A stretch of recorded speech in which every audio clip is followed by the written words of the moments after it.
What's going on, ladies and gentlemen? Today we're going to be talking about the stray from the path, if you will. We are talking about Call of Duty World at War for some reason. For some reason, I decided to hook up my Xbox 360, primarily because FaZe Apex has been trick-shotting on Black Ops 2 again, and I've been opening up some free-for-all lobbies and just going ham on my Xbox 360. Probably going to be doing that later tonight as well. Got some scuff marks on the front of it, but you know what? I took it out of storage. It was in the attic, so dusted that bad boy up, booted it. It worked. If it wasn't going to work, I was going to go buy one, but oh my god, did it work. And then I found an Xbox 360 controller that finally works. I ended up fixing it, so I'm pretty much good to go on older gen Call of Duty. So today I decided to pop in World at War, and you know what? There are 5 things that ended up coming to mind when I thought, you know what? This game is just so much better than the newer games. Now, it's not a direct comparison to Black Ops 6, but I'll compare it to Call of Duty Vanguard, if you will. They're comparatively the same. Black Ops 6 is the newer version of Call of Duty Vanguard, as is World at War is the older version of Call of Duty Black Ops 1, if you will. We'll compare it that way. So, you know, it is what it is. But number 1, slower pace and simpler gameplay. Call of Duty World at War has a more methodical gameplay style with less emphasis on fast movement, slide canceling, or aggressive mechanics found in modern Call of Duty, such as Call of Duty Vanguard, Modern Warfare 2 and 3, and Black Ops 6. The weapons have a satisfying yet deliberate feel with fewer attachments and loadout complexities. Now, what does this mean? You could run a red dot, or it's a holographic. I forgot the name of the site, but it's not that. You had to complete a weapon challenge to be able to unlock these attachments before we even had camos. It's just so much nicer, such a better feeling Call of Duty, such a slower, methodical, almost like a walk through the park where you're laying down the smackdown on noobs, right? I mean, Call of Duty World at War has its own unique atmosphere as well that makes it feel more relaxing compared to newer titles, despite its brutal setting.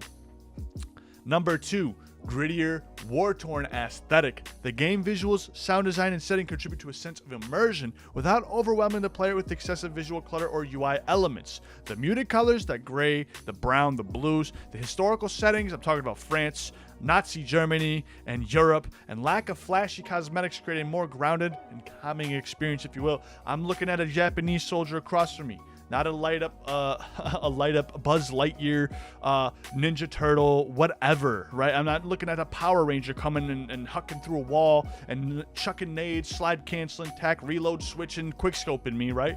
No, I got a Japanese soldier. He's probably got an Arasaka rifle or maybe an MP40. Who knows? Who knows? This was Call of Duty. You could have used any gun from any era at that point, or excuse, on any side, not era, if you know what I'm saying. The muted colors, historical setting, and lack of flashy cosmetics create a more grounded and calming experience. To sum it all up for you guys, move on to number 3, classic sound design. Now, the gunfire, the explosions, the voiceovers are very, very powerful and immersive, but not overly chaotic. I mean, there's some maps. There's the Asylum map that you could play on that Verrucht, the zombies map, ended up coming out, and there's like babies crying, there's dogs in the it really gives you this eerie, like, what went down in this asylum that we're now fighting a war in? And then it gets even enhanced even more when you're playing zombies and you're like, what really went down for these zombies to be Nazi zombies? And there's people screaming and crying, and there's like coffins, and there's like furnaces. Why are they putting people in furnaces? Are these chambers? These chambers were very suggestively looking like gas chamber, I'm not gonna lie. But the atmospheric background music combined with the eerie silence in some maps creates a balanced auditory experience compared to the constant announcer chatter and loud effects in the new games. Killtacular, so-and-so's that I kills you. Wham, bing, bong. It's just so much going on at once. I just cannot stand it. Now, that leads us into the next one, the loud effects in newer games. Number 4, less sensory overload. Now, modern COD titles are packed with UI elements, bright colors, insane colors. Let me rephrase that. Constant movement mechanics. You are actually punished in newer Call of Duties for not moving at all now. And frequent killstreak spawns, right? Or spam. Excuse me. I was thinking of killstreak spam and then killstreaks killing people in their spawns, right? Now, World at War, it feels raw, immersive. There's fewer distractions pulling you away from the gun-to-gun actions, right? You can have, oh no, they summoned their dogs, and then you'll hear dogs at a distance. They'll start running into the map, and you could just knife them to try and get away if that's your shtick. If not, you probably just gonna take a jaw to the face, some teeth in the throat, if you will. Right? This brings me back. Oh my god, that brings me back. Number 5, nostalgia and simplicity. Let's just call it what it is. Am I looking at this through rose-tinted glasses? I am. I haven't played Call of Duty World at War in so long. When I logged onto this game, I'm like, this game is absolute hot garbage. Who would ever play? So then I ended up leveling up to like level 6 and went, huh, ta! And it was like a Japanese thing or whatever. And then I saw my rank go up, and I'm like, whoa, okay, I'm in.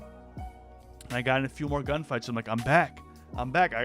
I got somebody, and they had Jug. I was like, wow, I haven't felt that in a long time. Who knew I'd missed that? Now, if you played World at War back in the day, there's a sense of nostalgia tied to its slower tactical gameplay. If you're a guy like me, you haven't played it in probably 10 years. You're like, oh, well, this is insane. I do now have World at War on the PC to play Call of Duty Zombies on. I absolutely love that game. The game is absolutely amazing to play zombies on.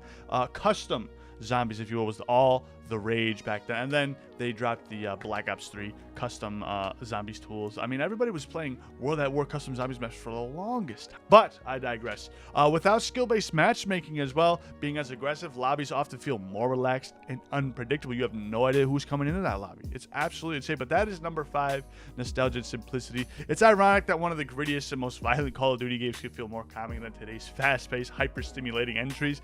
But that's literally what it makes it stand out to be. Do you still play Call of Duty World at War, or are you just reminiscing just like I am today? Maybe just plug in that Xbox 360, send yourself on your way, and just have a blast like I did today. For 4 whole hours, I was playing Call of Duty World at War. I absolutely had a blast doing it. I think I'm going to do it again tonight when I'm done making this video. Let me know what you guys think in the comment section below. Am I just a crazy old man? I'm not even in my mid-20s, whatever. But am I a crazy old man or what have you? Guys, it's been your boy Horizon. I love you. Be good, be kind, be safe. Let's see you all the next. Subscribe if you're brand new.